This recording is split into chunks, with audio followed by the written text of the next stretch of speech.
Some want to bring Doge to Ohio government.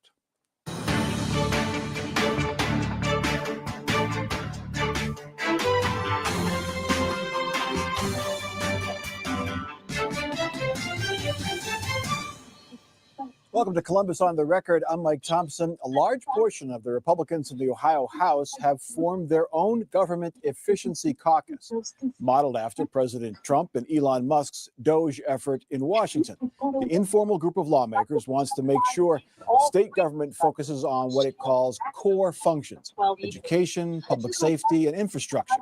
The group does not have the same authority as the federal Doge effort. It cannot demand to see records and start laying off state workers. The Ohio Doge Caucus joins similar efforts in about a dozen states around the country. Jesse Balmer, what's up with this group? Is this just a fiscal conservative group by a different name, or are they really trying to do what they're doing in Washington? Yeah, I think they're a fiscal conservative group by another name, but the name is very popular and catchy right now, so might as well go with it. I think that it's like a deeply conservative, kind of libertarian principle to have less government, limited government. And you've seen the Ohio legislature before talk about reducing regulations or reducing spending. There's a lot of discussion right now about spending on Medicaid and how that could or should be reduced. So this is really just going to be a focus for lawmakers, particularly as we're looking at the 2-year budget, but they're not going to be laying off state employees in the same way that Elon Musk's outfit is doing right now. The members want to focus on education, public safety, and education. Andrew, and as Jesse just mentioned, Medicaid is the biggest item in the budget, so that's healthcare. Are they just going to, is that what they're going to cut, or is it just not important to these folks? Yeah, I mean, people say, and this is like an old saw in Capitol Square, but it's that beds, meds, and eds, I think is the term. So, but those are the three things. It's prisons, education, and Medicaid. And so you can talk about like reducing headcount here and there, but it's really about those three things. I think Medicaid is probably the most ripe to see cuts, just because of what we're seeing out of Washington, talking about block granting the program instead of having it being an open-ended entitlement. So, but there's obviously real world consequences to that too. So we'll just have to see where things go. But Medicaid, I think, is kind of the biggest place where they both could and possibly could also, would make a difference. Yeah. Brian, state government has to balance its budget. Correct. So there's not as much sort of willful spending on the state side as on the federal side. Can you compare these two efforts? No, and first of all, who's waste, fraud, and abuse? Is it John Kasich's waste, fraud, and abuse because they've been in charge the last 14 years, as Mark always reminds me, or is it Mike DeWine's, waste, fraud, and abuse? Could it be that it was, Auditor Faber, or before that, Auditor Yost, waste, fraud, and abuse, or Senator Houston, who was Lieutenant Governor's waste, fraud, and abuse? It's ridiculous. And on top of that, it's very unpopular even at a national level in polling. This is going to disappear. It is one of those things that is ridiculous. That's the question I had for you, Mark. Is it is unpopular, at least at first, on the federal level. Could that affect what happens here in the state? Any efforts to really reduce state spending? Yeah, it depends on how you ask the question. When people see the kind of money we've been spending for ridiculous things around the country, around the world, that polls high. Like, yeah, we shouldn't be spending that money. Remember, I'm old enough to remember, this is not a Donald Trump thing, I'm old enough to remember that Bill Clinton tasked his vice president, Al Gore, with reinventing government, and let's find out the waste, fraud, and abuse. And then Barack Obama tasked his vice president, what was his name again? Oh, Joe Biden. Let's root out waste, fraud, and abuse. You know what's different now is government's more data-driven, and AI can look at data faster, not make the decisions about to cut, but identify potential areas for humans to look at much faster. And so state government should take advantage of that. The federal government wants to get out of the education business, Jesse, and leave it to the states and locals. Should the state, is there any talk that the state government should pull back on its Department of Education and just leave it to the local school boards? Well, I think you saw even in the last couple of years, there's been a move to put state education under the governor's office as opposed with the State Board of Education. And then there's a lot of discussion at the legislature about spending on private school vouchers and so forth. So I think the Ohio lawmakers are going to want to stay engaged in education issues going forward. Yet the state provides the accountability, no? Because you have test scores that gives parents, residents, and I'm able to compare one district to the next, see how my district compares to one down the Yeah, but I mean, the whole problem with some of the vouchers is they're not subject to some of those, waste, fraud, and abuse look backs. And even when they do have waste, fraud, and abuse, I'm not sure that people pursue it. Well, one thing Brian's right about is that state governments could have less of this, not just because we have a balanced budget, but also we have state auditors, and currently Keith Faber, who do have auditors go into every unit of government regularly to check, spot check, to make sure things are being done right. Getting to this blunt force of Doge, to Mark's point, Brian, we've tried this in the past, and government keeps expanding, 75% in the last 8 or 10 years. Do you need this kind of, a chainsaw approach to really make the change? No, you don't. I mean, what you need to do is find ways to be efficient and be clear about what you're trying to do, to invest in the people that you have doing the job, and to make sure that they're paid and they have the resources to do what they need to do. That, I think, I would hope in the 14 years that Republicans have had power here, they were trying to do that. We all want to help people in need. Where we diverge is who's in need and how to help them. And so I would never disparage Democrats and say you don't care about people in need. And I hope you wouldn't do that about Republicans. The quarrel is who's in need and what's the best way to help them. And government ought to be doing it as efficiently as possible. Politically, Andrew, it's hard to cut. I mean, we've seen on the federal level where they don't have a balanced budget amendment. They can spend and go into debt. Individual Congress people have projects in their district that they don't want touched, but this person over here has projects they don't want touched, and there's not the willpower to cut spending.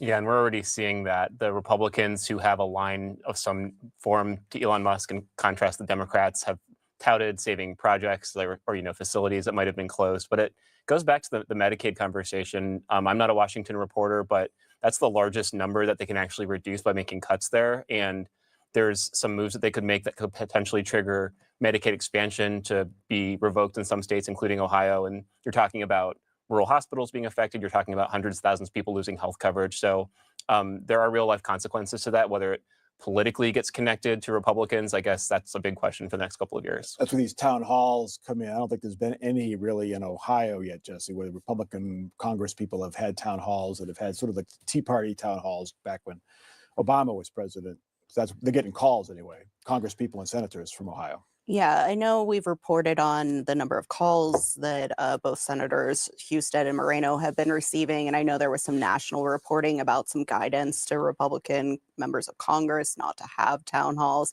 That wasn't my own reporting, so I'll defer to them. Yeah. All right. Let's get to our next topic. The now on again tariffs on Mexican and Canadian goods will have a sizable impact on Ohio. Ohio sells more than $21 billion worth of goods to Canada. That's more than any other state. And Ohio buys more than $17 billion worth of goods from Canada. Then you add in that Ohio farmers send more soybeans to China than any other state, or any other country rather. And Ohio finds itself in the middle of the crossfire of this nascent trade war. An OSU study on the 2017 Trump tariffs found some Ohio businesses benefited, but more were hurt. Mark Weaver, how will these tariffs, they're just beginning. We don't know if they're going to stick. We don't know what the impact is, but it's going to have an impact on Ohio business. Will it benefit or hurt them? It's hard to say. I'm always a little bit more of a free trader on these issues. But having said that, when countries are not treating America fairly, reciprocal tariffs make sense. Tariffs meant to shield American industry that's not doing well. I don't favor those. But right now we have trade war started largely by other countries who've been unfairly taxing and tariffing American goods.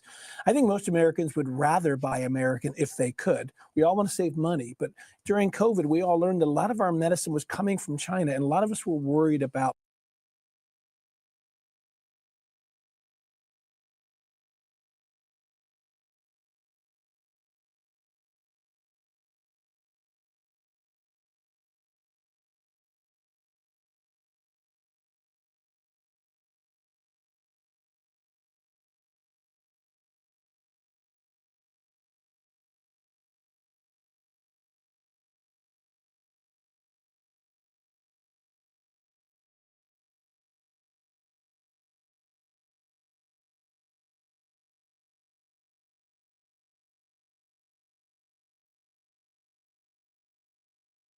You can save hundreds with Liberty Mutual. Whoa! Ha, very funny, Limu. Doesn't even look like me. The average team spends 50% of their time doing work about work. That's a lot of dollars down. Following new details tonight on cannabis. It's been a hot topic here in Northwest Ohio. Next week, several communities are deciding whether they want to allow dispensaries in their cities. Meanwhile, local cannabis facilities say the industry has been booming. 13 Action News reporter Lily Lowndes has the story. Booming.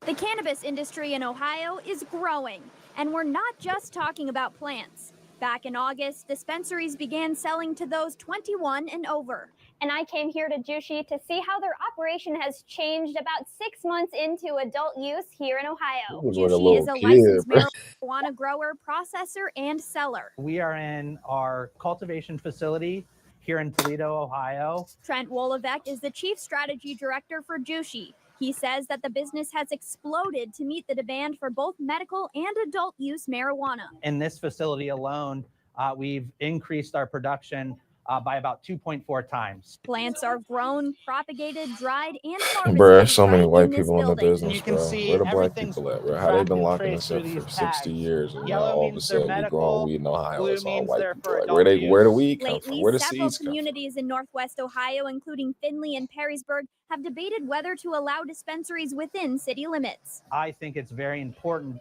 that we have an adult conversation about adult use. Wolevec said Definitely. cannabis is out there, and adult regulated conversation. dispensaries are much safer than the illicit market. You can text somebody on Instagram or Snapchat, and they'll deliver cannabis directly to your home. You know what those people don't do? They don't check ID. Yeah, I They mean, don't people validate, say this is like that a old stock. the product is independently third-party tested. You don't know what you're consuming. He says regulated and licensed facilities have safe, standardized products. And now that the industry is booming, that helps local communities bring in the green. We create careers, we invest in the communities, and we pay tax dollars. Helping a whole new industry in Ohio. Reporting in Toledo, I'm Lily Lowndes, 13 But niggas has Action been News. doing this, bro, like for the longest. What you talking about? You found a place of complete focus. New details tonight on cannabis.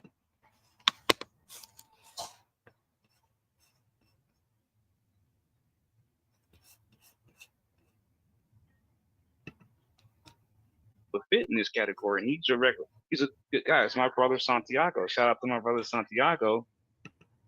So please do me a favor and smash that like, subscribe shout out my button. guy, This OhiGHo every Cannabis Friday Live. at 4:20 p.m. promptly. I've been doing this since 2019 with a goal to give people information and Talk that education talk. about legal cannabis in Talk that talk, Craig. Ohio. And I knew somebody was going to try to call me from New Albany. I can't, you know, it's like you try to have everything right, and then somebody calls you literally right at 4:20, All the time. and I know that it's not nobody important because I But don't yeah, that's even my know guy, the number is Mastermind. on Follow this him phone on that they're calling. YouTube, Instagram. Give my vote. I'll leave it He open. does a lot of stuff, a lot Make of sure that content. new House Bill 160, based on what you've had a chance to read so far. The bill has, you know, maybe one or two things better than Senate Bill 56. You know, it does allow 12 plants in the House bill, but it's still not a good bill. The whole You know, bill is they're trash. still trying to They all need increase to get criminal thrown out. Like, we penalties. don't even need to be having this You get discussion. We're caught wasting our time having as a this discussion, passenger, you know, honestly. smoking weed, you will go to jail for mandatory. Like, honestly, like, we got to understand all the bills that they're bringing right now they're all gonna change what we don't want. That none of it, we don't want anything to change. Why are you trying to change anything? Like, the industry hasn't even opened up yet, and you're trying to make changes to reduce, to coddle. No, bro. We need economic development and stimulation, right? We need tourism dollars. We need health. We need what? Come on, bro. Like, what are you? And so for me, like, we're wasting our time trying to defend something as citizens, as consumers, as patients, where, you know, these big businesses are continually trying to, you know, control the people, bro. And I'm not rocking with it.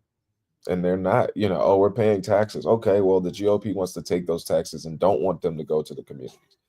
You know what I mean? How all of a sudden, like, y'all just want to do right by the community selling weed, But the people, you don't think the people that's selling weed in the Black community are doing good with the money? You don't think babies is getting fed, clothes on the backs, kids got good education, food in the house? Like, what are we talking about, bro? Like, that's why like they you know what I mean? Like they just should be irking me, dog. Yeah.